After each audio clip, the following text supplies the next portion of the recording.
Right now, on to the point. Chaos at the nation's capital. This is shooting. There's something bad going on. 2 National Guard members gunned down blocks from the White House. Lawsuit number 48. California suing the Trump administration, this time over federal food assistance. This guidance reads like someone took notes from the Grinch. A glimmer of hope in the state's home insurance market. They are here in California and they're ready to write.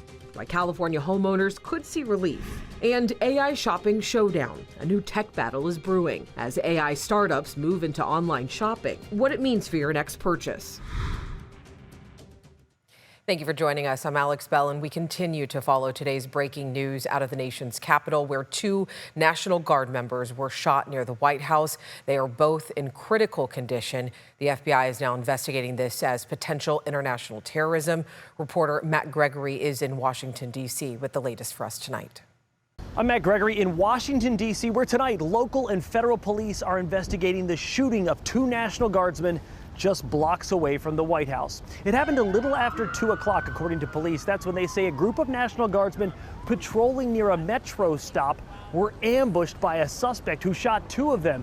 Those 2 National Guardsmen were taken to a nearby hospital in critical condition, and the other National Guardsmen and a group of law enforcement locally subdued the suspect. He is also at a nearby hospital. But tonight, as thoughts and prayers are with the National Guardsmen who remain in that critical condition, investigators here not far from where the shooting happened are trying to figure out who it was that shot the National Guardsmen and why. Yes, and we are learning more about that suspect tonight. According to law enforcement, he is believed to be an Afghan national who entered the United States in 2021 and has been living in Washington state. He is in custody. The White House says President Donald Trump has been briefed. He is currently in Florida and was not at the White House at the time of this shooting.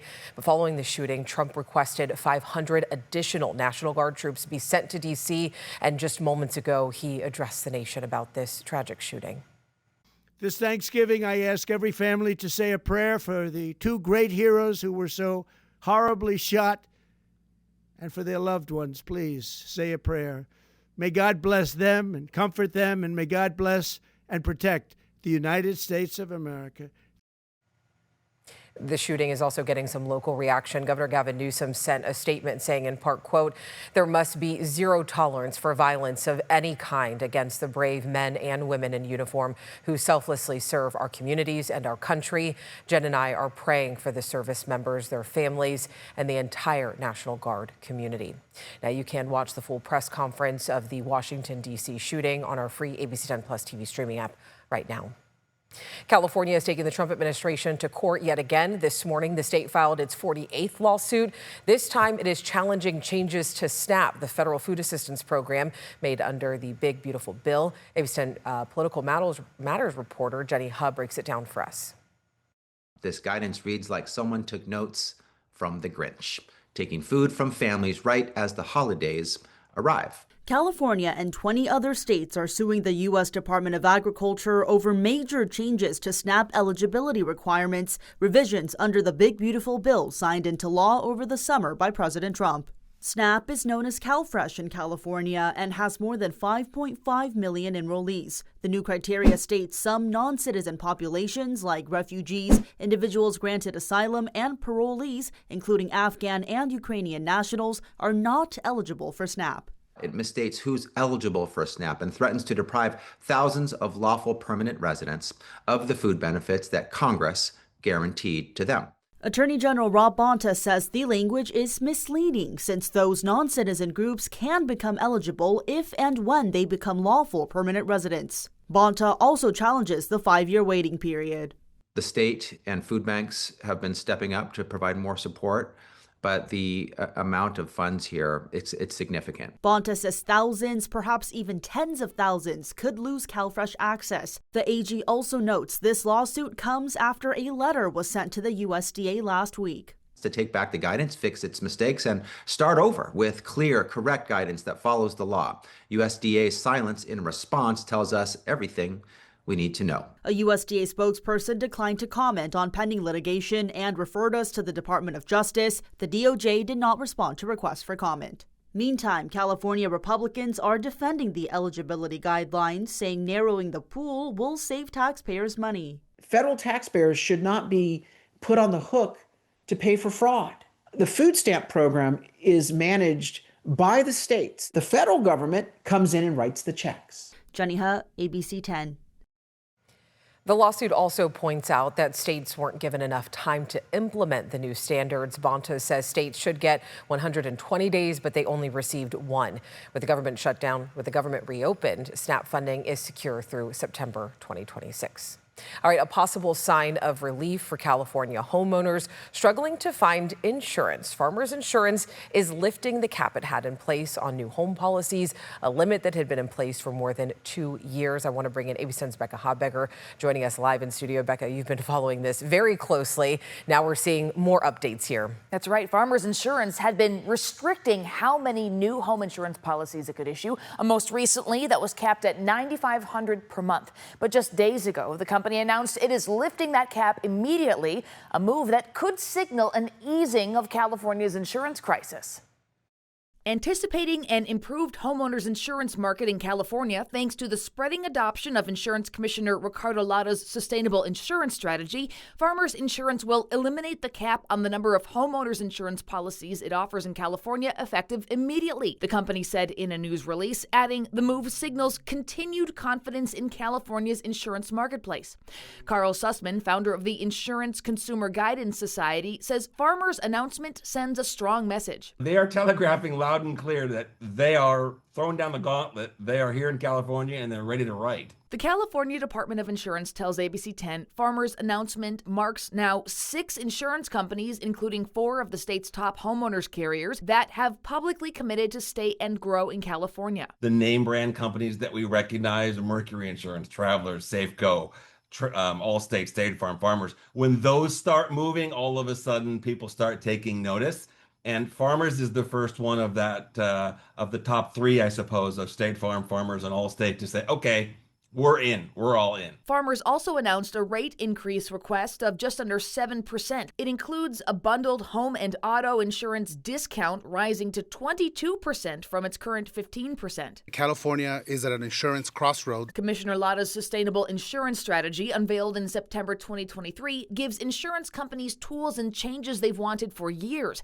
But in return, they must write a certain percentage of policies in counties or zip codes the Department of Insurance classifies as distressed. But some critics say the strategy has flaws. A recent New York Times investigation found that many areas the department deems distressed, like Placer County, aren't entirely high risk. Carmen Bulber, executive director of Consumer Watchdog, says insurers have been dropping customers since Lada announced his strategy and are now meeting the requirements of the sustainable insurance strategy by writing new policies in less risky parts of distressed areas.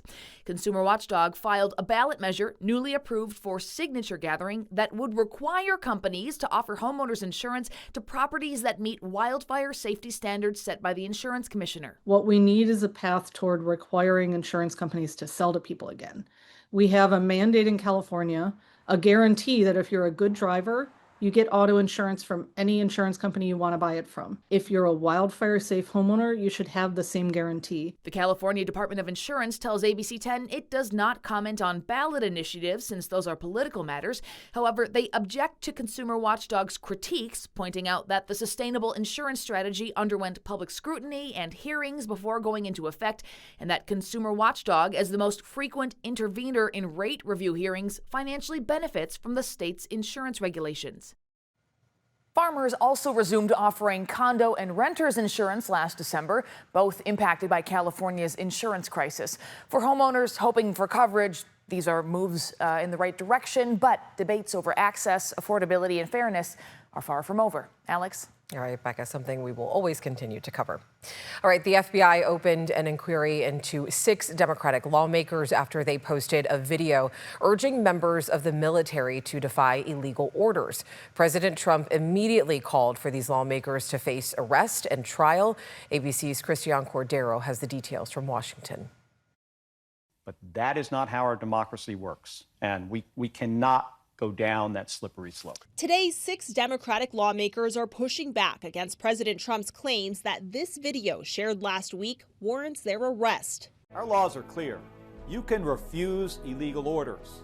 The president accused the Democrats of seditious behavior punishable by death. The FBI is now looking to interview all 6 of the lawmakers in the video, including Senator Alyssa Slotkin, a former CIA analyst, according to multiple sources familiar with the situation. The president's reaction and the use of the FBI against us is exactly why we made the video. He believes in using the federal government against his perceived adversaries. The CIA accused Slotkin of using her intelligence credentials to advance a malicious and disingenuous political agenda. And now Defense Secretary Pete Hegseth is zeroing in on Senator Mark Kelly, ordering the Navy Secretary to launch a formal review for what he claims is potentially unlawful conduct. Senator Kelly, a retired Navy captain, is the only one of the 6 lawmakers under the military's jurisdiction. Kelly on Jimmy Kimmel last night. He can go after me under the Uniform Code of Military Justice, which is the law in the military, which is kind of wild because we recited something in the Uniform Code of Military Justice, and he's going to prosecute me under the Uniform Code of Military Justice. It is so ridiculous. It's almost like you can't make this up. Hegseth gave the Navy Secretary until December 10th to complete his review of Kelly's comments. Each of the lawmakers stands by their comments, insisting the law is on their side. Still ahead on To the Point, a new frontier in online shopping is taking shape, and it's being driven by artificial intelligence. And then we head out to the Thanksgiving rush and a Kings home game. It is a big night in downtown Sacramento. What you need to know about safety measures before you hit the road. It's also a cold night in Sacramento. Temperatures in the 40s right now. Tomorrow and Friday are basically repeats of what we've had. Fog and gray in the afternoon. Full look at the forecast after the break. But first, another headlines tonight. At least 44 people died in Hong Kong after a fire ripped through a high-rise residential complex, with another 279 reported missing. Flames and thick smoke raced up the building's exterior, fueled by bamboo scaffolding and construction netting. Police have arrested 3 men on suspicion of manslaughter. Despite protests and opposition, a federal judge has approved North Carolina's new congressional map. The redrawn map is designed to give Republicans an extra U.S. House seat. North Carolina is one of several states where President Trump has advocated for mid-decade map changes ahead of the 2026 elections. And international tourists visiting popular national parks will have to pay more. This includes the Grand Canyon and Yosemite. Starting in January, tourists will pay a fee of $100 per person. That's in addition to the standard entrance fee. The U.S. Department of Interior said the new fee structure puts American families first. All right, let's get a check of your weather and hand things over to meteorologist Brennan Minchuk. And the forecast continues to be all about that fog. Here is satellite from today. We saw it on Monday, saw it on Tuesday, and here it is once again. Tule fog across the valley. Not a lot of sunshine to be had this afternoon, especially in the Sacramento area, although we did get a little clearing south of Sacramento through about Stockton and further south in the San Joaquin Valley, where we did not have any clearing yesterday. As we look at the high temperatures today, because of the gray skies, we just did not have much time to warm up. Only made it to 52 in Sacramento, 52 in Stockton, 52 in Modesto. That's about 10 degrees cooler than normal for this time in November. 45 right now in Sacramento, 46 Stockton, 51 Modesto. If you're headed out to see Christmas lights or maybe off to see the tree in Old Sacramento, make sure you have that jacket with you because it is cold and will only get colder as the evening goes on. Looking towards downtown, no fog at the moment. Those low clouds starting to build back in. We're going to drop through the 40s as we head through the overnight hours. Fog starts to return overnight tonight as well, with another dense fog advisory going into effect tonight and continuing through Thanksgiving morning.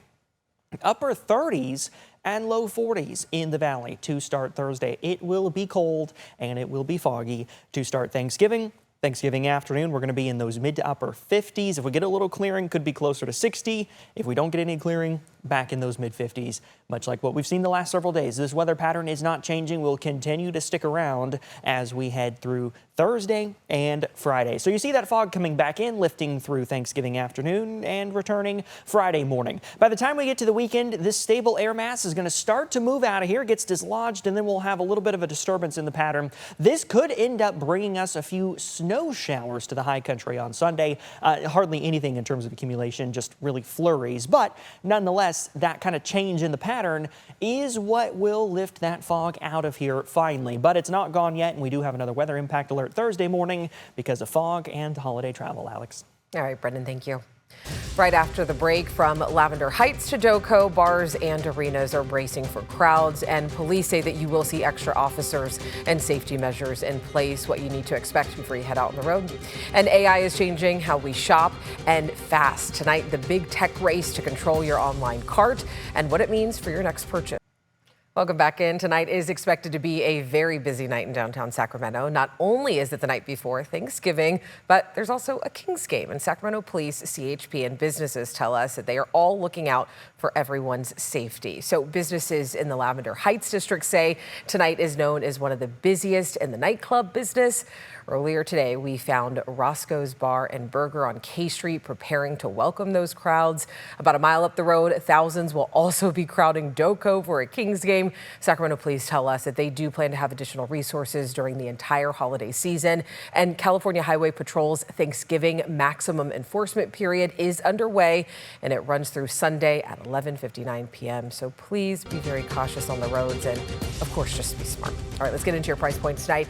It is already easy to buy almost anything with just one click or one tap. And now tech company giants are beginning to enter a new online shopping battle centered around AI. Ivan Rodriguez reports on the race to add AI-powered shopping tools to other services and how some are already being used today. With consumers increasingly using AI to make purchases, experts say companies like Amazon and Google are trying to stay ahead of upstarts like OpenAI and Perplexity. There are a lot of different big tech companies that we're talking about who are trying to leverage AI. For example, as of September, US-based users can buy Etsy products directly from OpenAI's ChatGPT. OpenAI and Walmart announced a similar partnership in October. Perplexity's Comet web browser lets users set up AI agents to handle tasks like shopping on Amazon. Last month, Amazon sent a cease and desist letter to the AI startup. For Jeremy Goldman, it's a sign that an AI battle is brewing. Amazon is one of the biggest players, unsurprisingly, in this regard. One thing that they're trying to do quite a lot of is to facilitate extra transactions and to reduce the friction for the consumer. AI and online agents are expected to be involved in $73 billion worth of global online sales, or 22% of all orders placed, from Tuesday through Cyber Monday, according to Salesforce data provided exclusively to CNN. Recently, Google announced new AI shopping features, including an AI agent able to call local stores and ask if a product is in stock, along with information about promotions and pricing. With all the new AI tools, Goldman says consumers will need time to adapt. At one point, the idea of clicking an ad on Google and clicking through and then transacting, that was strange to people. And now that's something people don't even think about. And if you're looking for something to watch, well, the Trans-Siberian Orchestra will be streaming on the free ABC 10 Plus TV streaming app. You can watch the yearly anticipated high-energy holiday show from the comfort of your home, and you can watch it tonight starting at 8 p.m. The ABC 10 Plus app is completely free to download to your TV, wherever you're streamed. We're back right after this break. Before we go, ABC 10, Wells Fargo, and the Athletics are teaming up for our annual Stand Against Hunger campaign, which means now through December 12th, ABC 10 is raising money for 7 local food banks to help feed people in need this holiday season. So far, your generosity has raised more than $340,000. Thank you so much. For a list of participating food banks and how you can help, you can always go to abc10.com/standagainsthunger. As always, thank you so much for watching our show tonight and for always welcoming us into your home. If you have something you think me and the team should be looking into, you can always email us at tothepoint@abc10.com. And if you need to catch up on any shows or stories, don't forget you can download our free ABC 10 Plus TV streaming app. I'll see you back here tomorrow.